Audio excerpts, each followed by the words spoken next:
Because I normally ask you when was the first time you met him, but because Dynamite probably had quite a bit of buzz going in the industry, when was the first time you heard about him? Heard about him.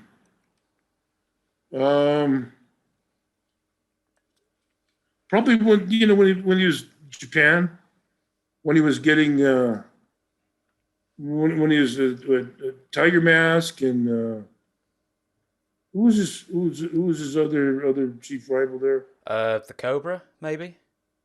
Yeah, Tiger Mask and the other guy, and the guy with the spray. But he was pretty legendary out of Tokyo, and then for Stu, his reputation carried him pretty good from Stu, and he made shots around there. I tell you, the first time I saw him was in Hawaii when Peter had him suplexing Marks before the match. I said, "What are you doing?" Billy the back. Oh man, the guy's head. So this guy's gonna kill somebody and end up in jail. You're gonna get, oh my God. The guys are, oh, would you like to? Yeah. Boom, boom. Oh my God. Was this something like Bob Backlund? They'd invite just people in from the audience to wrestle him and just see how long they could last? No.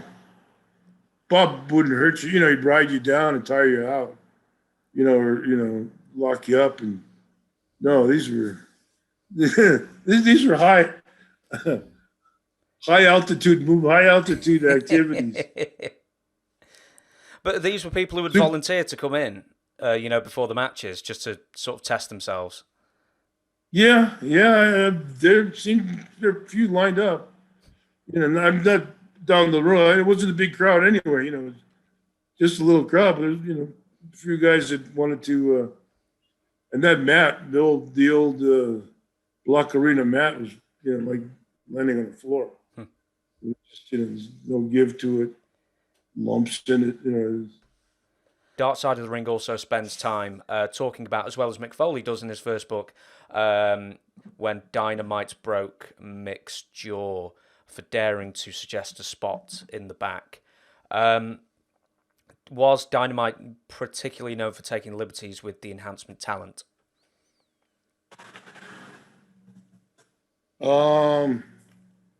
Not that I know of. I'm sure, there's a good chance he may have. A lot of this stuff was real, was high risk anyway. The headbutt, the elbows, the suplexes, there's a lot of diving, a lot of flying, a lot of going on. As far as I know, he didn't, there's one guy, well, like Jake told, somebody split his eye one time, and Jake tells him, "Hey, I'm going to do it, Jake. What do you want me to do? Both eyes.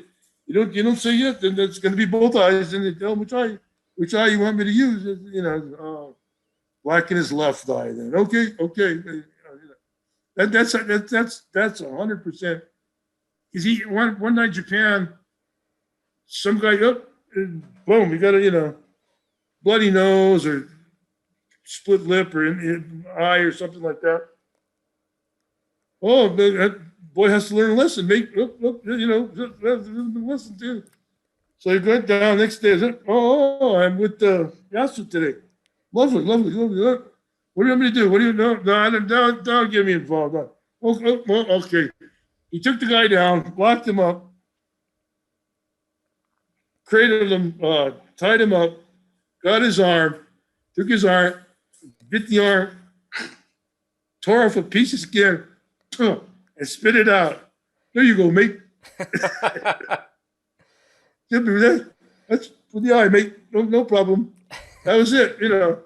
That was dynamite. That was dynamite all the way. Took the guy down, locked him up, grabbed his arm,